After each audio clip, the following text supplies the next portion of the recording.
All right, number one podcast listeners, we have some more video content. Hopefully you've liked the previous edition. So we wanted to record some more for you guys. I got my guy, Thomas Lewis, here as my co-host for the number one podcast in your headphones and number one podcast for your eyeballs. Yeah, I was going to say in your eyeballs. Where are you going with that? Yeah. Yeah. We're doing it Black Mirror style, actually. We're gonna inject it right into your eyeballs. So you can see it wherever you go. Yeah. But no, seriously, number one podcast listeners, hopefully you dig this content. Please let us know. You know how to get a hold of us in our socials. But if you don't know, here they are. Here they are. Look at what we can do now. Ooh, power. Bam. Can put them anywhere. Not Look, just now, in the episode. now it's going to zigzag. Whoa. Bang. Sick. I'm like, fuck, I got to do that. Damn it. Fuck. Number one podcast listeners, of course, you've tuned in and are maybe watching the number one podcast in your headphones and for your eyeballs, Prem Brulee. I'm your host, Premal. That's Thomas Lewis.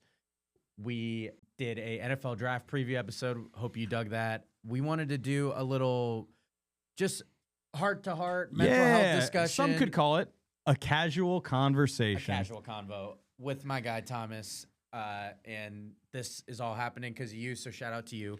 But Shout out to me. Hell yeah. We wanted to have a casual conversation, talk a little life.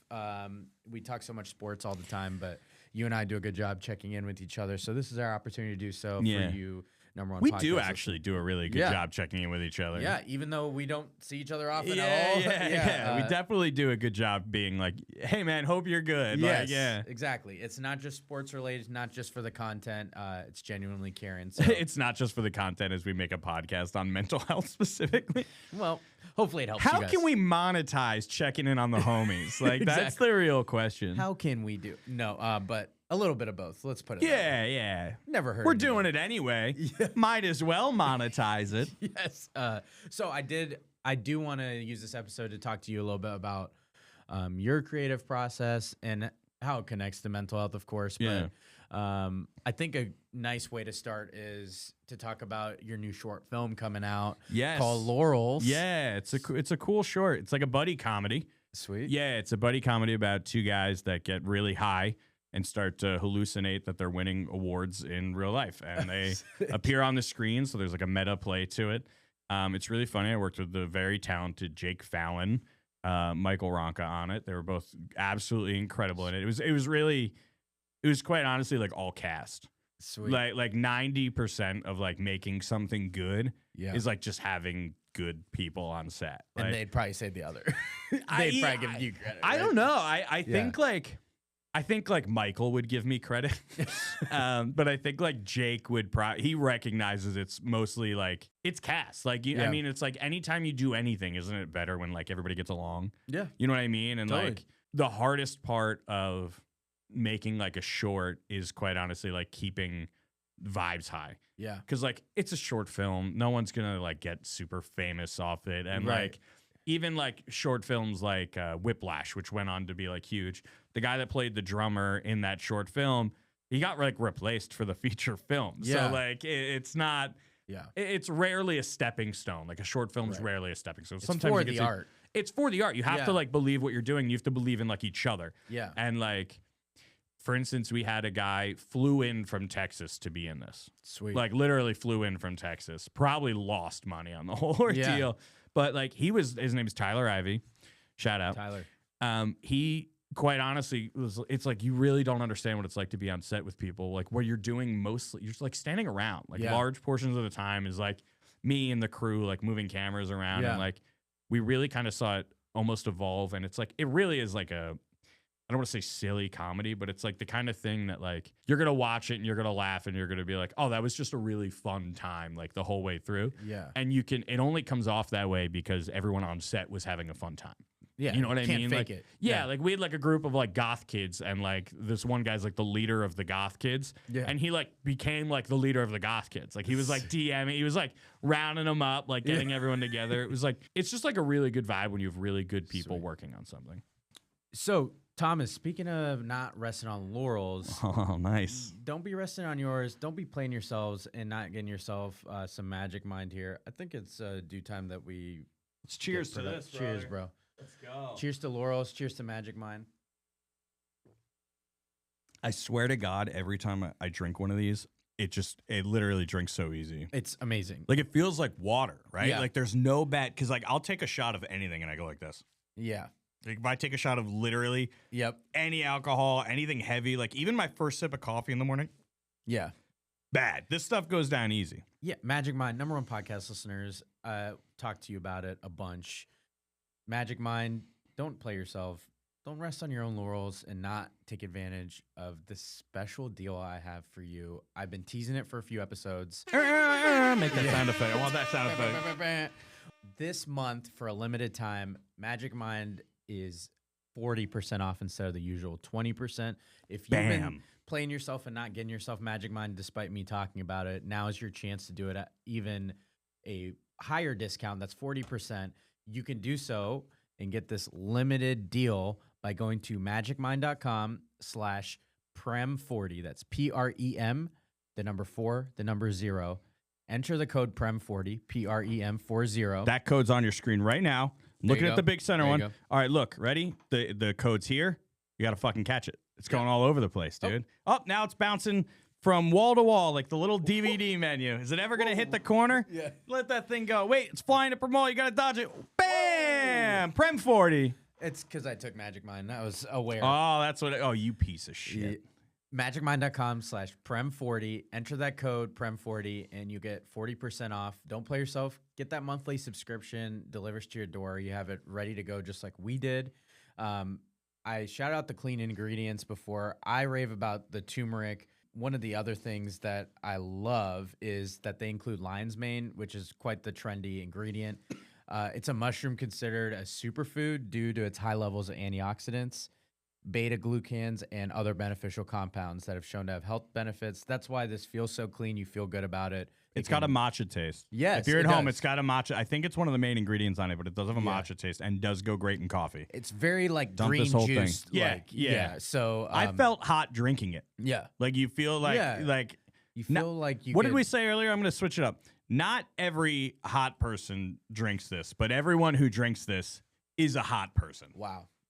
You heard it here first. You want to be hot, got to get Magic Mind. Don't play yourself. Magicmind.com/Prem40. Limited time deal. It's extra percentage off.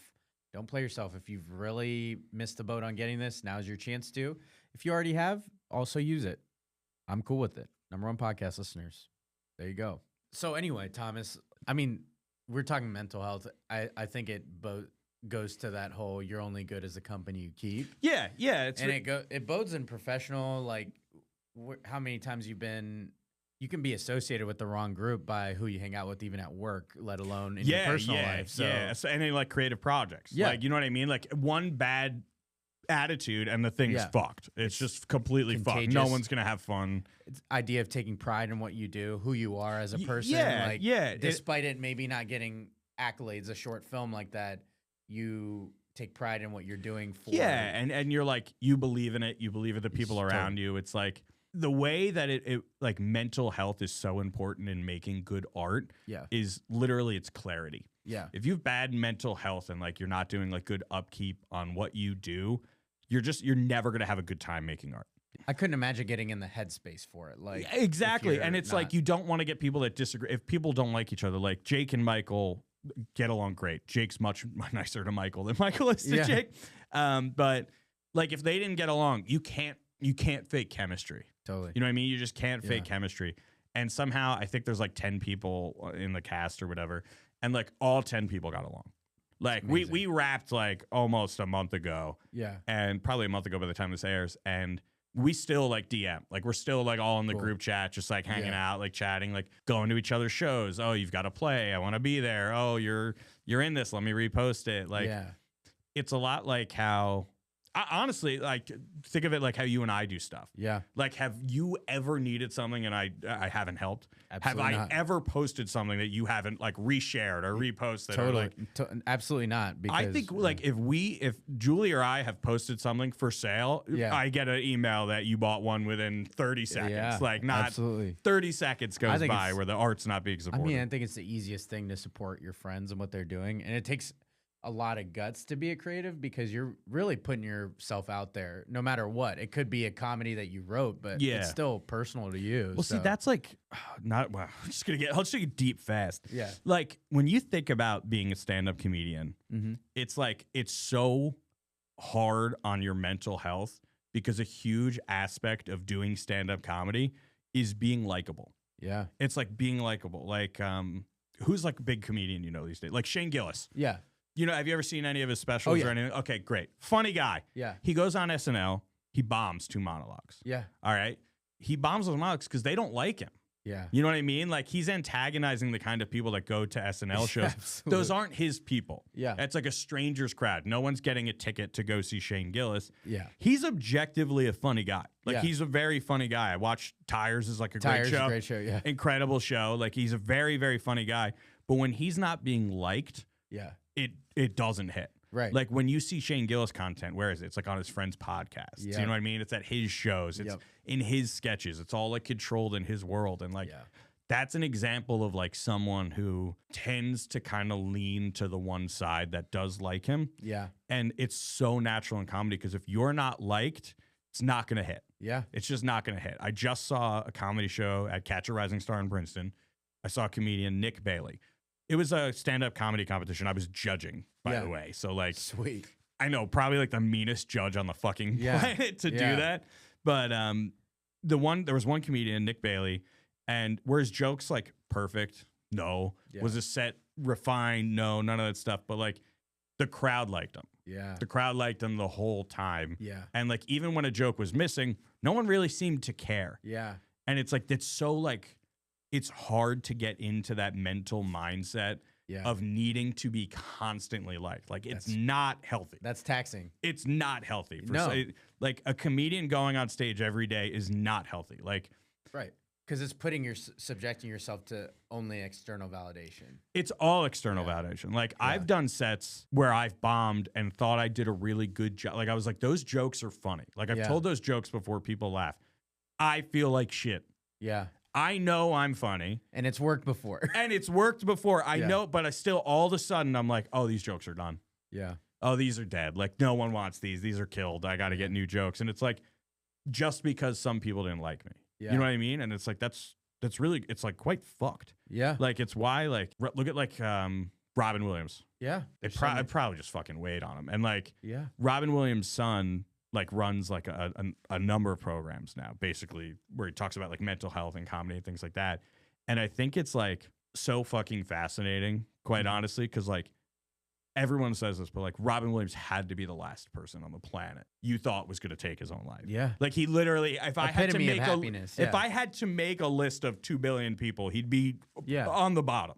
You mean the guy that makes every one of us laugh? Exactly. And it's like deeply sad, and there's like no real way to check on someone's internal mental health. Yeah. I struggle with that with my friends because like I push my friends. Like I feel like you and I definitely push our friends positively. Like we're not being assholes when we're pushing our friends or anything like that. But like I do, like if I see like my friend start to pull back a little bit or like become like a little recluse or like a little sad, I'm like, red flags. Yeah. You know what I mean? Like red flags go up. And like my friends, we do check in. Like, you know, we check in all the time. Like it's just so tough to know what's going in on somebody's mind. Yeah. Especially in situations where like, take Steph, for example. Yeah. That's a job where you have to be on. Yeah. You know what I mean? Like you literally cannot. She's a teacher, those of you that don't know. Oh yeah. Sorry. Yeah. You have to be on. Yeah. Like there's people that depend on you being happy. Absolutely. Every day. And what grade does she teach? Kindergarten. Literally. Yeah. Like you're literally shaping the way children interact with adults. Yep. That's an enormous amount of stress on Steph every day. Absolutely. And like when she comes home, and please be as honest as possible, do you ever feel that stress from her? She does a great job. Now, as we've come across, we've become parents.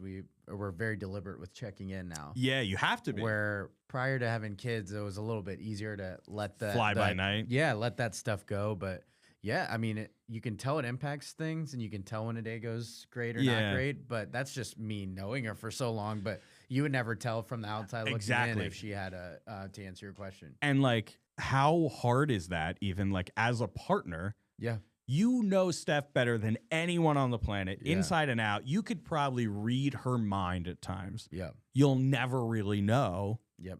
Because people hold stuff in. You don't know how someone's internal Yeah. monologue works. That's why keeping up on mental health is so important. Even if things seem okay. Yeah. I mean, sometimes they're just not. Absolutely. You know what I mean? Like it's just stressful. And they're not expected to be, but yeah, that's where the checking in comes, because it's not natural for some people to seek out help from their friends, professional help, whatever. Yeah, there's whatever versions of that work best for you, but it doesn't come natural to a lot of us. I have never in my life like contemplated killing myself. Like I've never once thought to myself like, I'm going to kill myself tomorrow. You know what I mean? I've just never ever made that leap, or like I've never gotten to like that darkness or whatever you want to call it. But like there are times where I've like I don't want to say thought about it, but like you get like an impulsive thought. Yeah. You know what I mean? Like you get like a, why am I doing this? Yes. Like, you know what I mean? And to me, it happens at like 3 a.m. Sure. Like if I worked on something all night and it's not working or not clicking, I will like give up on myself and I wake up and I'm good.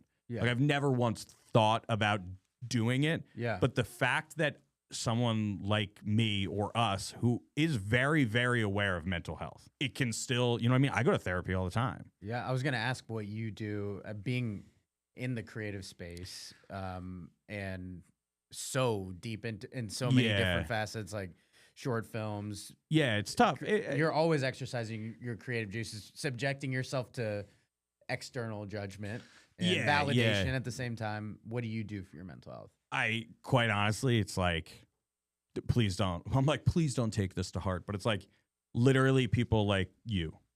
You know what I mean? Like it's people like you. It's people like Al. Yeah. You know what I mean? Like I could probably, I feel like if I was ever going through something like bad, like I could call you. I could call one of my friends. I could call someone that I'm close to. You have your wife too. Yeah. And like, I don't need to call you guys because I never get there because I have you guys. Does that make sense? Yeah. So it's like, I think like literally without even calling Julie or calling, you know, Jake, there was at one point we were filming something and Jake literally just came and put his hand on my shoulder. It's like he sensed it. Yeah. You know what I mean? I was just getting stressed and things were going well. Yeah. Things like there was nothing going wrong, but he has such a good like internal click for whether or not something's like right or wrong. Yeah. And it's like more people need to do that. And it's like I don't even know how like as like a society people can start to get to a place where they start to internally check on strangers. Yeah. Which is like what we should be doing. The people out there, you might not be in a spot to be able to help others, but I think if you ever do get in that spot, I think it's important to like, be that person you wish you had. Yeah, exactly. Because you just never know. And you never know what someone's going through. But I think, you know, my main thing that I operate on, which I've mentioned to the #1 podcast listeners out there, is that's you guys. That's you guys. I think what's helped me is when I think about someone, I send them a text. Yeah, yeah. I think those are examples of like just someone knowing you're there. Like you're saying like, you know, we're here even if you don't need us. If you don't know that, never assume that a person in your life knows you're there for that reason. I don't think you can make assumptions like that. So you do have to make a concerted effort to check in on the people that you're thinking about because... And they can be little, by the way. Yeah. These can be little signs. Like you and I do something extremely silly. I'm very happy we actually get to talk about this. We'll try a new soda. Yes. Yeah, like you're laughing because you know. Yeah. We'll try a new soda. And like send each other a pic and be like, yo, this one's pretty good. Like you can skip this one. Yeah. That's mental health though. Yeah. That's literally checking in on your friends. That's like because it made you think of them. Yeah, and there's no context. There's no and the conversation is literally goes as far as like I'll pick it up and then like the other one sends us a review and we're like, I'm mid. Like remember I had that Oreo Coca-Cola one and I was like still never found that one. Oh dude, that was just a good skip. Good skip on that one. It tasted just like wet Oreo. Like it wasn't like it was like Coca-Cola front taste, Oreo aftertaste, which is like weird, bad. You would not dip Oreos in Coca-Cola. Why did you guys April Fools? Yeah, no. Like we're just fucked they on that. Committed to the bit. But like that is like mental health. Like little things like that is mental health. Like Absolutely. that stuff's like really, really important. And like all the time, like I think about in comedy specifically, because like that's the world I'm probably like most tied into. And like I see so many comedians, like amateur comedians, who are like not great at it. Yeah. Okay. And it's like a hobby. Like for 99% of the world, it's a hobby. It's like, how many rock stars are there? You know what I mean? Like, but how many people play guitar? You know what I mean? But no one does comedy thinking it's going to be a hobby. Yeah. So like at some point there's like a real culture shock to every comedian out there. Like good or bad, at some point you're going to be like, they don't like me. Yeah. And what's fucked up about, and specifically about like comedy, is you're right. You know what I mean? Like you are in front of a bunch of people. They do not like you. Yeah. You know this. You know this instantly. So the question then becomes more so like, how does that affect you? Yeah. And like, I've seen it affect some of my friends, like really bad. You know what I mean? Like I've seen some stuff where it gets like dark. Yeah. And it's like being an actor is a harder skill than being a comedian. Yeah. But like you have a veil. Yeah. Like if you're in a role and it sucks, or like people, that wasn't me. Yeah. You know what I mean? It's very rare comedians go on stage as somebody else. Right. And like, in acting, you move on to the next role theoretically. That's it. But like you have to carry that. Yeah, you have to carry that with you. Like it's kind of like weirdly tied into being like a bad athlete. As weird as that sounds, like a bunch of guys get to the NBA and just like clank shots. Yeah. You know what I mean? And like they phase out of the NBA and then they're stuck being like, well, who the fuck am I? Yeah. Because like when I was 12 years old, I was the best kid in basketball. I'm probably my high school's greatest basketball player. Oh, you've ever known. Ever. It's your whole identity. Yeah, literally, they have it. So then when you get there and you aren't good, it's like, now what? Yeah. And like with comedy, it's almost weirder because it's like you get it you're not the high school's funniest person. Yeah. You know what I mean? Like you don't know. Like there's not as many comedians as there are good basketball players in high school. And you probably have been flow like, oh, I might be the funniest person ever. And I'm like, why am I doing this? Yes. And like such there's extremes. Yeah. So many funny friend groups. Like, you know, Will Muckian. Yeah. Shout out Willie Mucks, dude. Billy. One of the funniest dudes I know. Yeah. Like he literally cracks me up all the time. His timing's incredible. He's just such a funny guy. Like how do you think he's so smart? There's no way he'd be a good comedian. Yeah. It just his skill set doesn't like line up for comedy like as funny as it's a he is. different type of funny, yeah. Totally good. And there's so many people that don't realize that. Yeah. And there's so many Will Muckians who are probably like the funniest person in their group chat or like the funniest person in their friend group. And like people will be like, oh, you should do stand up. You should do stand up. And it's like, you're not funny if you're not good at stand up. Yeah. It just didn't work out. You can be funny and not be a stand up. Exactly. Comedian. It's like stand up's an art and it's such a vulnerable one. Like I keep trying to think of something like as vulnerable as that. Cause like you need to be liked. Yeah.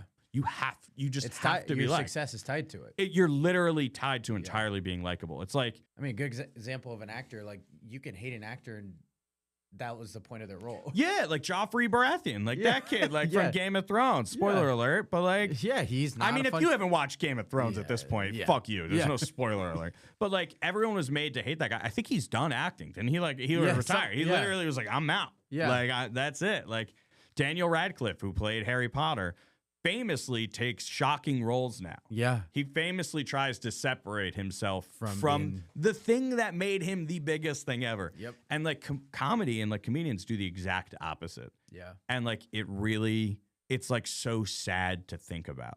Like it's just sad to think that there's literally like subsets of artists out there whose entire identity is tied to being a likable person. Yeah. Because like, you can separate the artist from almost every other art. Yeah. Like, yo, not to spill the beans, but your Wi-Fi password is still Kanye. Yes. Your Wi-Fi, and it's like we've passed it being okay. Like, he came out in like a Klansman robe the other day, black one which means it was custom made. He made it custom. Yeah, like some tailor made that for him. Tough look. But like you can separate. You could be like, I fucking hate Kanye West, but like, graduation's sick. Yeah. You know what I mean? Like, you really can't do that with a comedian. You can't be like, I fucking hate this guy, but I love watching him perform. Like, what are you talking about? Like, there's no way to do it. Like, we're not listening to like Dane Cook CDs anymore. Yeah. You know what I mean? True. It's just Dane Cook, also a shitty dude. Like, so many comedians end up shitty dudes. Like Chris D'Elia, shitty dude. Yeah. Like all these guys, because they're fucked. Their mental health's literally. Yeah. It's like you're wrecked from it. And it's like, as someone who like works with like a lot of comedians and like I work in that comedy sphere and like I meet a lot of comedy writers, there's guys that have their heads right And it's like, even if they're not as funny, they're going to be a bigger success. Yep. It's just like getting your head right. Like, look at someone like Seth Rogen, who's actually a tremendous actor. Yeah. Very funny dude, started in comedy. Have you seen Seth Rogen do stand-up since he got famous? No, because it's fucking terrible to do. Yeah. Every comedian would rather be a funny actor because you're not inherently tied to being well-liked. Does that make sense? Tied inherently to you. Yeah, exactly. And it's like, I literally think about, just to wrap it back up, like Steph. Yeah. Like, how many school teachers are going through it without a you at home? Yeah. Like, that's fucked. Yeah. Like, there's so many jobs you have to be on. Doctors are mean. Yeah. Doctors are fucking mean. They don't have to be happy. But like, your teacher, like, if you're mean to a kid, you could literally fuck the way that kid thinks of school forever. Thinks of school forever. Yeah. Thinks of parents forever. He might never trust going to an adult. Yep. You know what I mean? And it's like, have you seen Quiet on Set, the Nickelodeon documentary? Yes. Okay, so that I don't know anyone personally affected by Dan Schneider. Like, I don't. Like, I'm just not in that circle at all. But it was so obvious in retrospect. Yeah, all the things they talked about. It was so obvious in retrospect that someone in that circle knew. Yeah. And still did nothing. Yep. Like, there's so many people on there. Like, I think they only threw, I don't want to say threw anyone under the bus. They only rightfully crucified like 4 or 5 people. Yeah. But something that big is like, they largely didn't talk about the people that knew. 100 people knew. Or knew. 100 people, people's friends, you know. Like, I think it was like Drake Bell's girlfriend's mom answered the phone call from the guy and was like, something's fucking wrong. Yeah. Something's wrong. And like, why did it get to Drake Bell's girlfriend's mom? Where was everyone before those degrees of separation? Yeah. People don't check in on people. Yeah. Like, they don't check in on people, and it's bad. It's like very, very bad. It shouldn't happen, but it does happen. And there's really no way as a society to make it okay because people don't want to talk about it. Yeah. Is suicide still the leading cause of death in men? That I don't know. I think it might be. Like, like more men die from suicide than like car accidents or whatever. I don't know. I don't know the actual number. It's high up there. It's one of the leading causes of deaths in men. And it's like, I literally don't even feel comfortable telling my friends, like, hey, please don't kill yourself. Yeah. But why not? Yeah. Why can't like, why can't I literally be like, hey, dude, I love you. Yeah. And I want you to be around for as long as you possibly can. Facts. Basically exactly what my doctor says to me when she tries to get me to diet. But that's not happening. It's just like, it's so fucked. And there's like no way to go back. And there's like certain groups that are like way more prone to it. Yeah. You know what I mean? Like, you see, growing up, I had a friend whose dad worked for some intelligence agency, like maybe the FBI, something like that. And his job was literally to like look at like proof of like sexual assault in children. Whew. All day. Gosh. Literally all day. Awful. Like, that's like his job all day. Is like, someone will call and be like, I think this guy's molesting children. Let's get a camera in there or whatever. Awful. Find out. Like, let's do a sting operation. And you know what he does now? He's an actor. Literally, he went from being that guy to an actor, probably because he just wanted to not be himself anymore. Yeah. He was like, I want a new role where I don't have to take it home with me. I could do whatever I want outside. Yeah. And that's great. You know, like Chris Pratt, who sucks as a person. Like, I'll come out and say that. Like, he was into like conversion therapy, like just a fucking loser. Yeah. He was like near homeless when he got Parks and Rec. Like, he was living in that Andy Dwyer character is not far off. Yeah. No, it was like, it's probably why he got the part. Is like, he pretty much was him. And it's like, how close was Chris Pratt to, like, you know what I mean? Like, you have no idea how close people are to the edge. Like, it's tough. Like, I can't think of a way. There's no way to fix a mental health epidemic. There's no way you would know, but you can guarantee that you won't know someone's status by not bothering to ask. Exactly. So they might not offer it to you, but you sure can ensure that to be the case by not even trying. Yeah, So literally, That's kind of how you can guarantee it. Yeah. You can guarantee you're not doing your job if you don't blindly reach out. Right. You know what I mean? Like, I have friends, I'm not going to say any names right now, but I have friends who, like, red flags have definitely gone up. Yeah. Like, red flags have gone up before and like, I'm like, okay, I'm not going to be the guy that ignores a red flag. You don't want to sit with that. You just don't want to do that. You don't. I'm like, you want your friends to be happy. You know what I mean? Like, that's part of it too. Like, you want everyone you love to be happy. That's totally normal. I want to ask you, you mentioned going to therapy. Yeah, I go to therapy. How all the did time. you first approach that? Because a lot of people might be considering it, but was it easy for you? Oh, yeah. How did you go about finding your therapist? I will literally like directly talk right here. Like, if you're thinking about going to therapy, you should be going to therapy.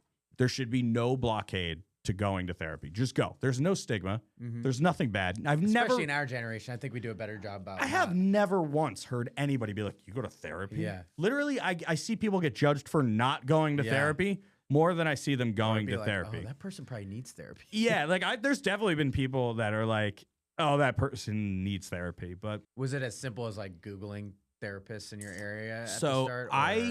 I didn't need therapy when I first went. And I made that like pretty clear to my therapist. I was like, I'd gone to like a couple different therapists. I didn't like them. Yeah. It turns out I literally will only talk to like women. Again, Okay.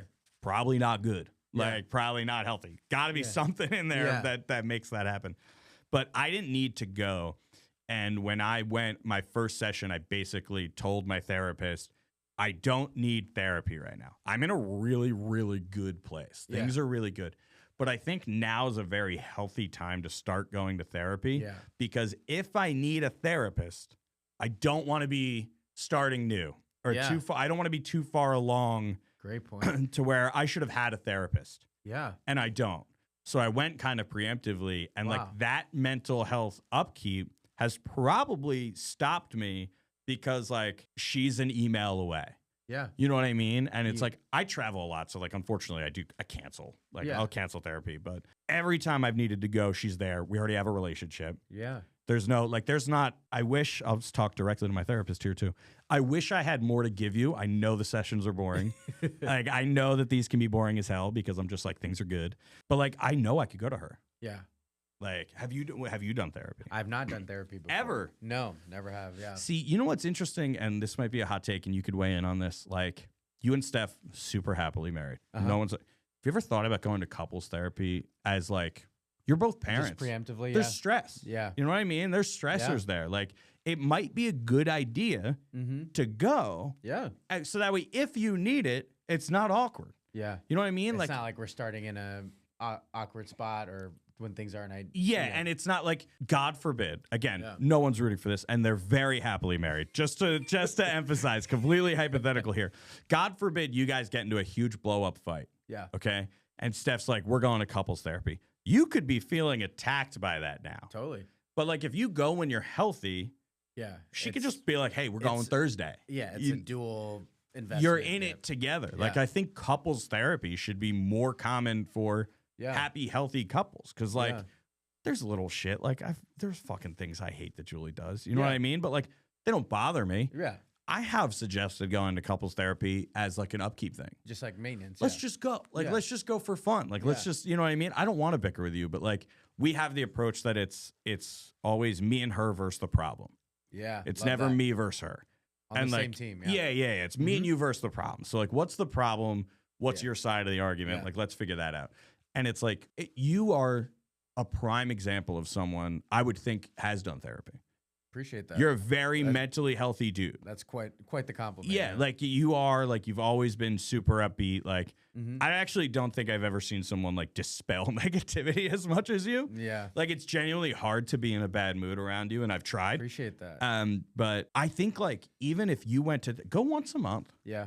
You know what I mean? Go once a month. Just build a relationship with someone because, like, God forbid. You know what I mean? And you have 2 young kids, so, like, time's tighter. You know what I mean? Like, no, but it's a great example to set, too. Yeah, do teletherapy. You have 2 young boys. Yeah. Well, I mean, their 3rd grade teacher could change their gender, right? That's what they're that's what they're doing these days. Yeah, they just pick whatever gender they want. But, like, you have 2 young boys. That'd be a great example to set. You know what I mean? Like, absolutely. Like, literally, the first thing I would do is I don't know if you Google therapists near me. Like I don't know. I think I actually How did drove you find yours? So I was trying different therapists. Okay. And I was playing Magic the Gathering at a store, and I noticed there was a therapist across the street, and I was like, oh, I'm gonna call them. They're right by my Magic the Gathering shop. Okay, so it's convenience. Yeah, it's literally. I mean, like, it is a good place to start. Like, where else are you gonna start? Yeah. And then when I moved, Like I was about 20 minutes from there. I moved closer to there, and they moved closer to my old house. Like they switched. They moved at the same time. Okay. So I was like, oh, sick. So still inconvenient. But like, I've never once walked away from therapy. Again, like I'm in a pretty good spot mentally. Yeah. And I've never once walked away being like, I wish I didn't do that hour. Yeah. It's an hour. Yeah. My therapist, we're just buds at this point, which is against the rules. Yeah. By the way, we're not allowed to be friends with your therapist. Yeah. That's like rule number 1. Did you know that? Yes. I just from like feel like Hollywood and stuff. Okay, I didn't know that. Like I literally, so we were doing this thing. I was trying every pork roll, egg, and cheese in New Jersey. And I swear I went to a bagel shop and my therapist was there. Yeah. I think I saw her through the window behind the counter. She's probably working like a part-time job. And I literally was like in a panic. I was like, I cannot go in here because we can't be in the same place. What do I do? Yeah. Like I was like, this is nuts. Like if I see her on the side of the road, car's broken down, I just got to be like, beep, beep. See ya. Like, good luck. Like, not allowed to help you. Yeah, rules are rules. Yeah. Like, she's getting mugged. I'm like, I don't know. Like, we can't interact in her personal life. That's on you. These are your rules, lady. But it's like she's been so helpful in just like keeping my mental health good. Yeah. It's been good the whole time, and she's been so good at keeping it good. And it's like, as someone who does do comedy, it's like I'm probably fucking at risk. You know what I mean? Like, I do go through a lot of stuff. Luckily, I'm fucking hilarious. So like things go well for me more often than not. But like, there's times I doubt myself, but it's like really good to know I have someone to talk to who isn't you. You don't want to raise red flags to your friends. You know what I mean? Raising a red flag should be like a final signal. You know what I mean? And it doesn't always, that doesn't even always happen with, you don't. Yeah. What red flags did Robin Williams have? You know what I mean? Like exactly. So that right there is Doug Kenny. Yeah. He started the National Lampoon. Okay. He one of the funniest dudes from Chagrin Falls, Ohio. By the way. Yeah. Northeast Ohio. Yeah. Right. So one of the funniest dudes on the planet. He made Caddyshack and like all these movies and stuff. And he saw like Airplane in a movie theater. You know the movie Airplane? He got like wildly depressed. He got wildly depressed after he saw Airplane. Wow. Because he was like, holy fuck, no one's gonna like Caddyshack. Holy crap. Yeah, he was like, holy fuck, that's the movie people are gonna like. Yeah. Basically tailspinned out from there and ended up at a rehab in Hawaii. And they found his glasses on a mountain and he fell. And like there's a huge debate. It's like, who takes their glasses off? You know what I mean? Yeah. Like, why would his glasses be? It's all weird. Yeah. It's all weird, and like no one really knows what happened. I don't think anyone really knows what happened to him. But like, one of the funniest people on the planet saw something else that was funny. He was literally like a millionaire. Like he did Animal House. That's a National Lampoon movie. Yeah. Like Caddyshack. He saw one thing and fucking tailspinned out. Gosh. He's like, I'm not good enough. That's way funnier than I am. And like, I do that with comedies all the time. Sometimes I hate my funny friends.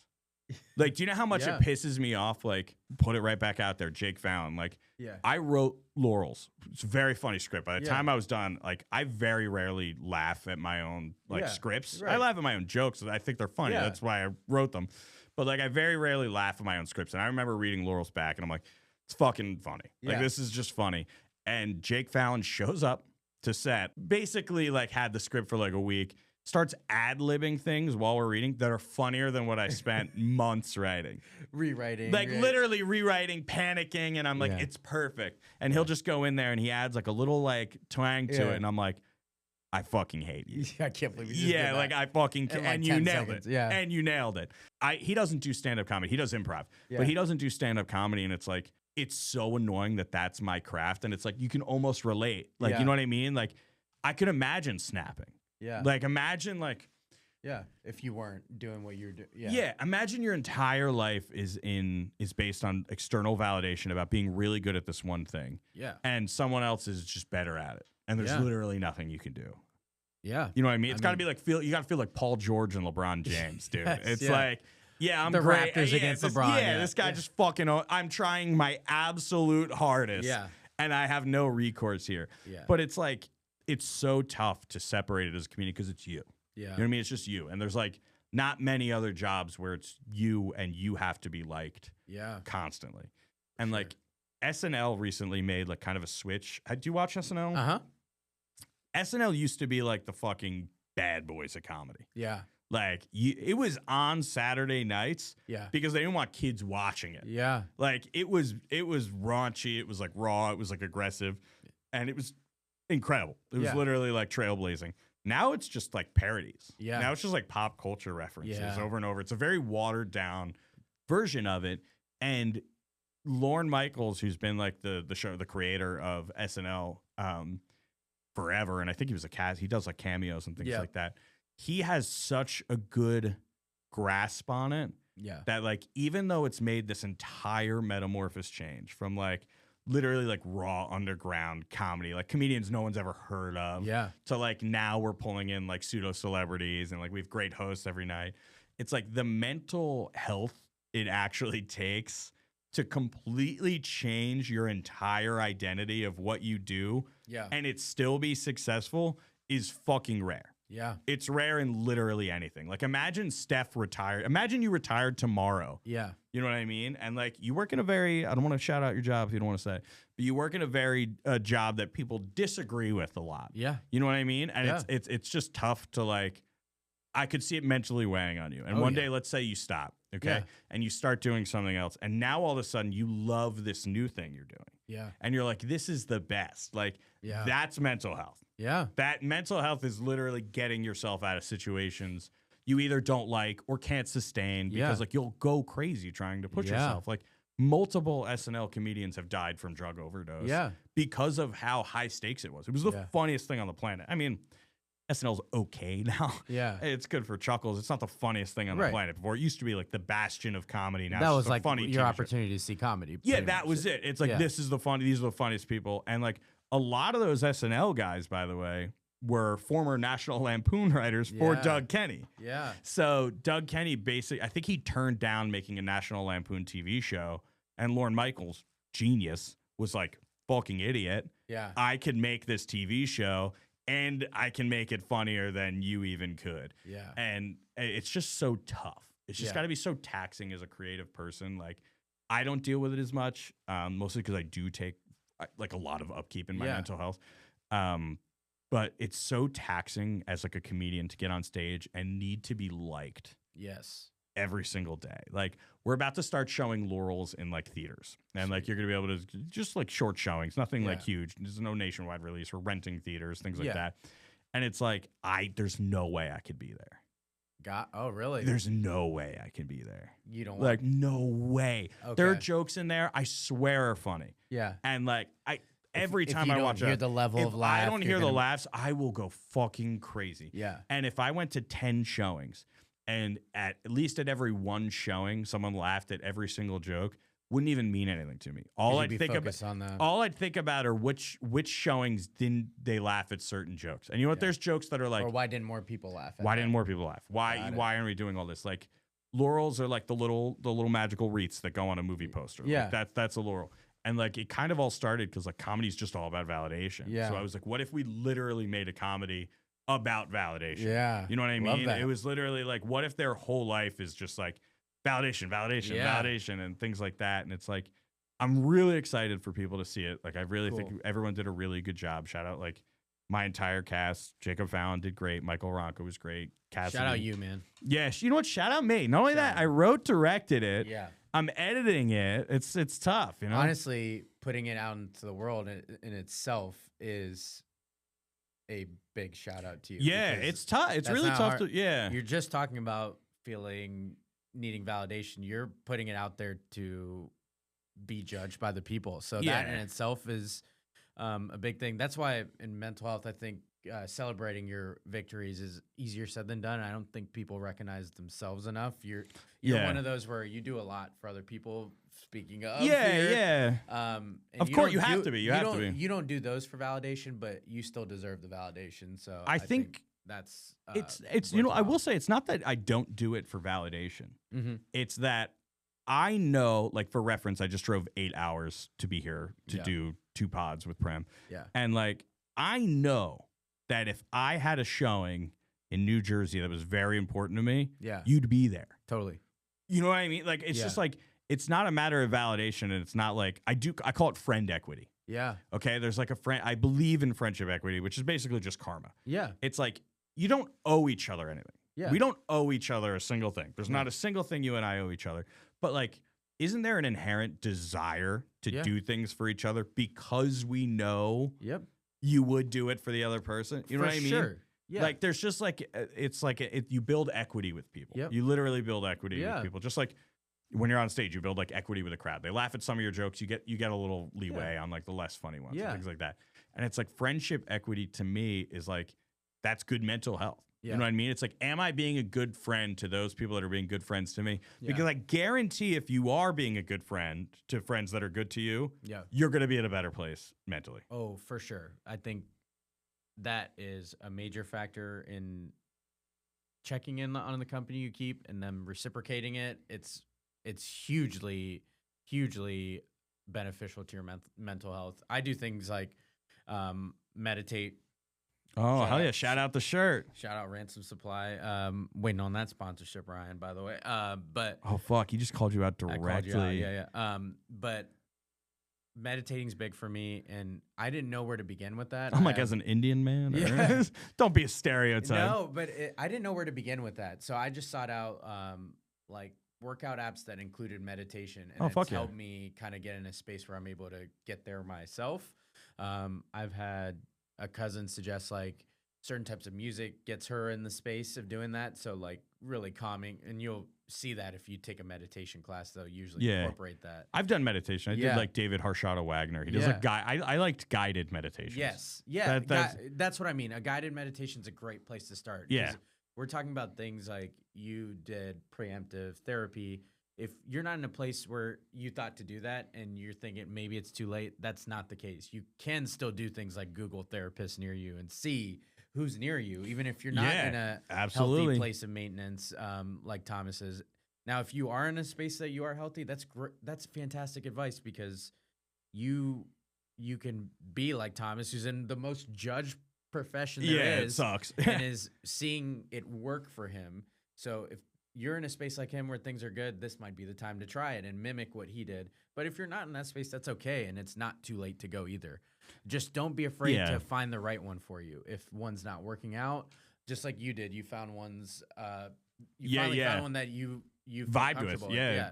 Because it's natural. You vibe with a therapist naturally. Urge you, number one podcast listeners, if you're seeking therapy, what I've found from talking to friends who've been gracious with that information, as I'm always on a quest to ask what works for them, they found like don't judge the whole field of therapy based on one that didn't work out for you. It's just probably not the right one for you. And it's no hard feelings. Those people that work in that profession know that they might be a fit for a certain person, and you don't fit that. They don't take offense to it. So you shouldn't either. Find the right one that works for you, because if you feel like you're in a place that could benefit from it, don't judge it off of one therapist sample size. Yeah. Now you could go 1-for-1 too. Oh yeah, hell yeah. Which is great. Maybe Googling therapists near me worked for you. Yeah, so, that's great, especially if they're cool. I know like people that do virtual ones. Like, speaking of time, certain ones offer virtual, so maybe that's a place you can start if you don't want to go to an office. Other folks I've talked to are like, I need to go to an office, otherwise I don't feel right. I have to connect. I think you touched on something important though, like the meditation too. Yeah. It's like, you can work your way up to better mental health. For sure. You don't have to suddenly be mentally healthy. Like, you don't have to start eating like celery and green juice or whatever every day. The mental equivalent of it. Yeah, you don't have to suddenly like make like this huge leap. You could do baby steps into being mentally healthy. It could be going out for a walk. Yes. Yeah. Going out for a walk. Like telling your friends you don't want to go out. Yeah. Like, that's literally mental health. Yes, like setting any type of boundary is mental health. Yep. Like, there are days Julie and I, like, this is not a joke. Like, you're going to laugh, but I'm dead serious. We'll come home, we'll watch Superstore, which is like just like a sitcom, for 8 hours and not say a word to each other. Yeah. Literally, it's like 8 hours. We do our own thing, get our own dinners right next to each other on the couch. Yeah. Mental health. Yeah. You know what I mean? Like, there's baby steps that run up to it. Yep. Anything that prevents you from getting to a worse place is a positive step towards mental health. For sure.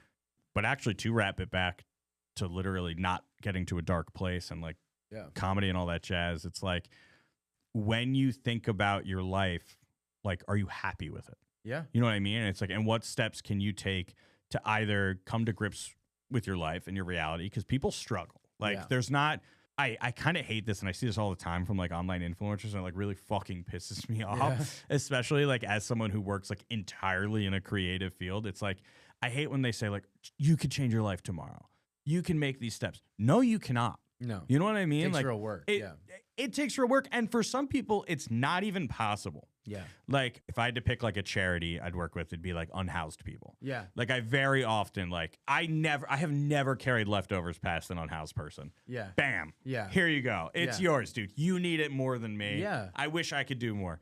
And it's like, because I recognize the difference between an unhoused person and me is like 3 things going wrong. Yeah. Literally, like 3 things could go wrong, and you could be at the absolute rock bottom of your life. Yeah. So it's all about like, how do I get myself to a spot? Like, if you're watching this, you're on a smartphone.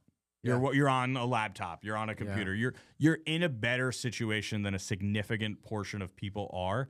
True. And if you're connected to the internet, which is like literally the greatest invention of all time, also probably the worst invention of all time, especially for mental health, but like, you can actually actively take steps towards getting healthier every single day.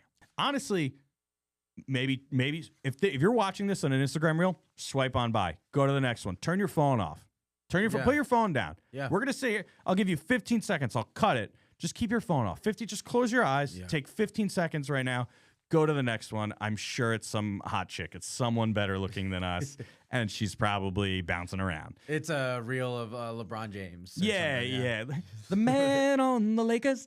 I love those things. Yeah. But it's like literally doing tiny little things add up. Yep. Like, it just adds up. Like, every little positive step you make adds up, and you might not suddenly feel healthy because you went on a walk. Yeah. And you might not suddenly not feel judged because you ate healthier. Yeah. Or you know what I mean? Like, you might not suddenly feel, but you're going to feel it by not getting worse. Yeah. You know what I mean? Like, mental health's the kind of thing, it's like Sisyphus and that rock. Yeah. You know what I mean? He pushes the rock up the hill, and it's like, he pushes it forever.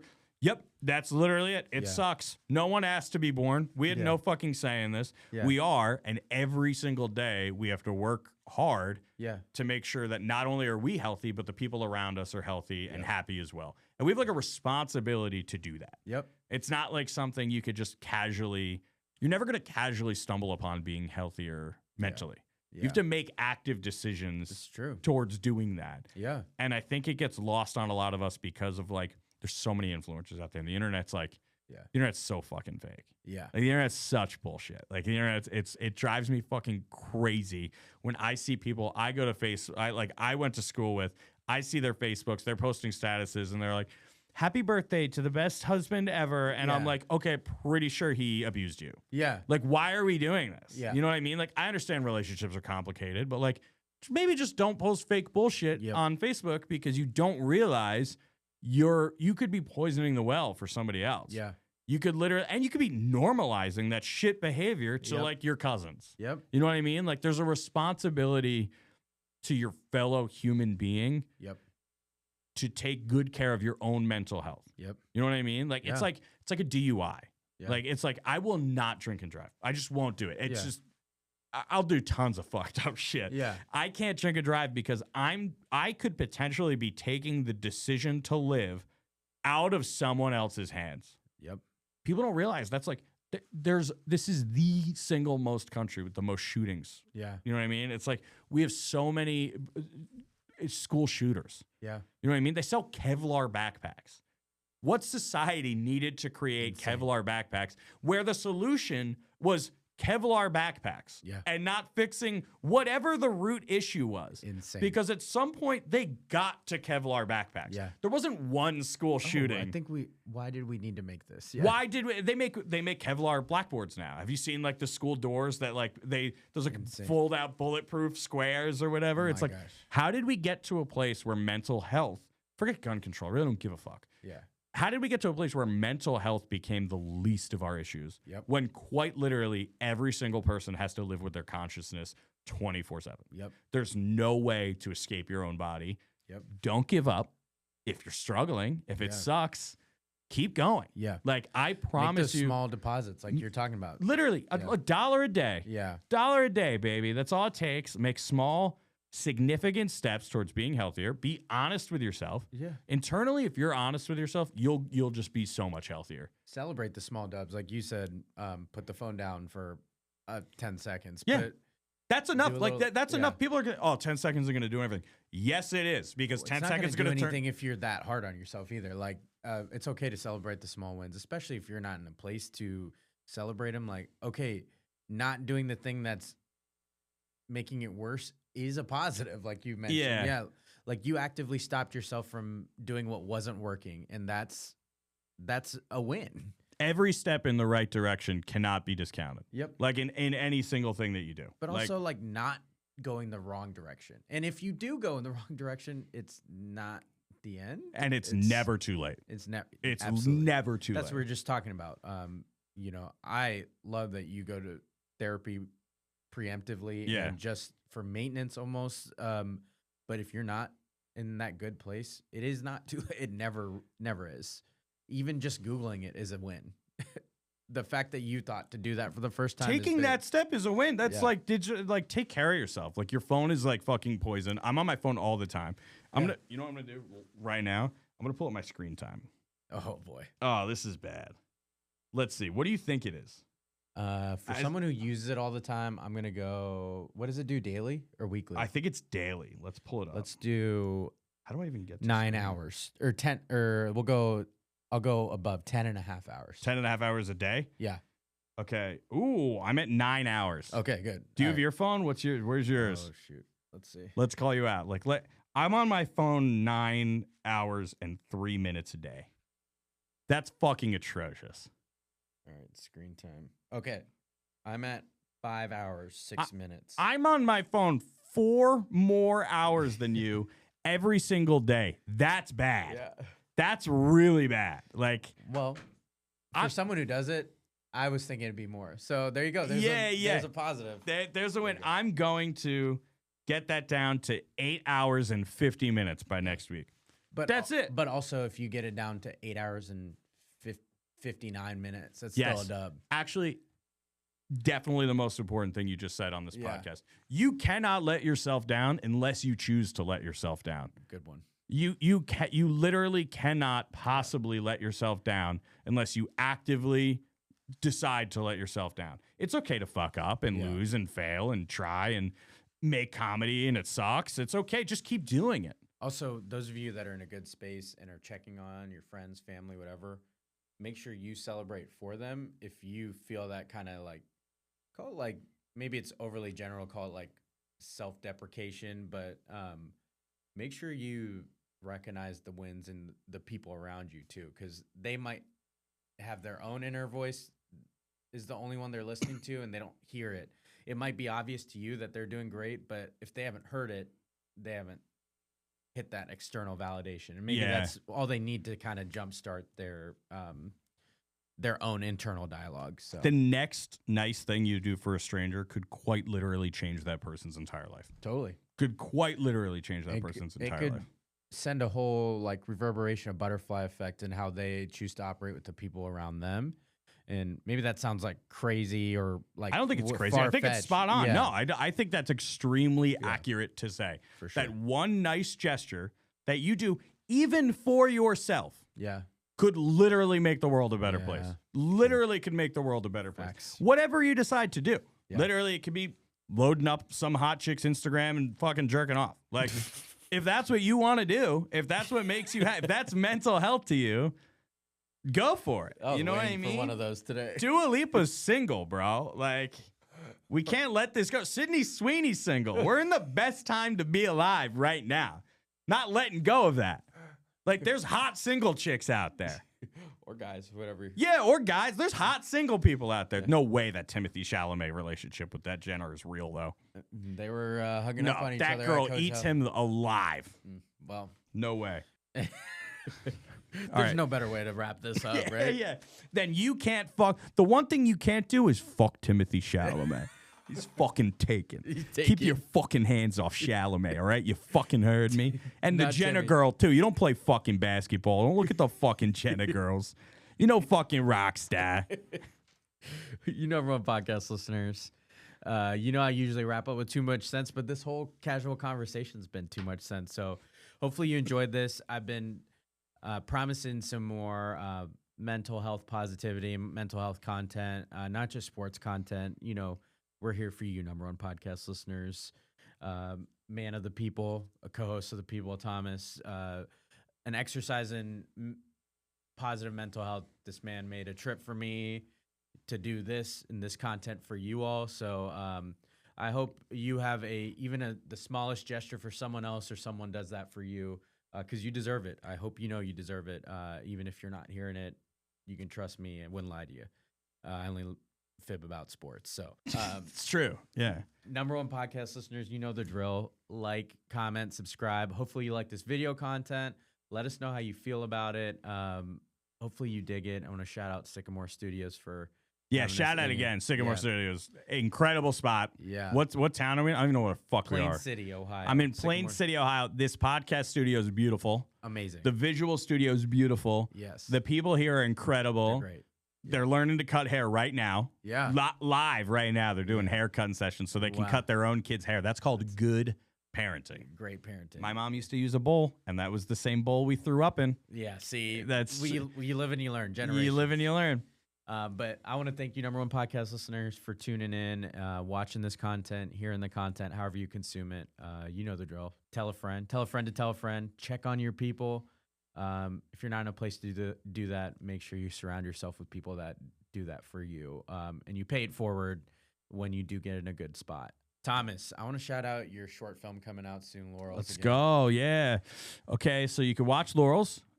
He'll post about it. I promise he'll post about it. I'll post about it. I'm going to shout out the whole cast in 60 seconds or less. I'll do this as quick as possible. Shout out Jake Perfield, who was the best boy on staff. He basically just ran around. That's a real job title, by the way. It's not like a fake name. He basically did just everything we asked him to do, and he was very new to the. He's very green to the industry. So, like, shout out him. Shout out Jake Fallon, who always brought the vibes incredibly high. He's an incredibly funny dude. Yeah. Well, check out his improv group, the Go Go Go's. Sweet. Incredibly funny dude. Shout out Darby. She has been literally such a pride and joy. She actually helped me. She did one of the revisions on the script. Sweet. I literally love Darby so much. You have no idea. She's such a good Sweet. person to be around. Like, All right. full blown vibe. Shout out Michael Ronca, an absolutely incredible playwright. Close friend of mine. I'm proud of you, Michael. You did an incredible job on this. I can't wait for everybody to see. Shout out Noah, who weighs 80 pounds soaking wet, was still carrying fucking big ass lights around. Noah's absolutely ripped, jacked. Shout out Cassidy, who mostly does vertical. She literally does like these Asian, I don't even know how to describe it. They're like Asian soap operas. They film a whole video vertically to watch on your phone. Really? And they film it in like 15-second intervals. It's fucking crazy. Wow. Well, she's a fucking star. Love you. Shout out Tyler Ivey. Fuck the cops. Tell you about it later. Okay. Shout out Tyler. Incredible dude. Honestly, accidentally became a close friend of mine. Like, they tell you not to get like too close with your cast. No fucking way. Tyler needs something. I'm there. No problem, ass. Shout out Riley. We love you. You are the weirdest fucking person I've ever met in my entire life. Quite honestly, you scare the shit out of me. I was nervous around you every single day. I have no reason to be. I'm literally your boss on set every day. I was terrified to be around you. You just scare the fuck out of me in a good way. Great person. Nice hanging with you. And shout out Gabby, who showed up for literally, she showed up, drove maybe an hour and a half, said one line, fucking went home. Like, yeah, shout out. And shout out August. You're the best. Shout out Julie. Shout out Prem. Shout out literally everybody I love. Yeah. Thanks for watching.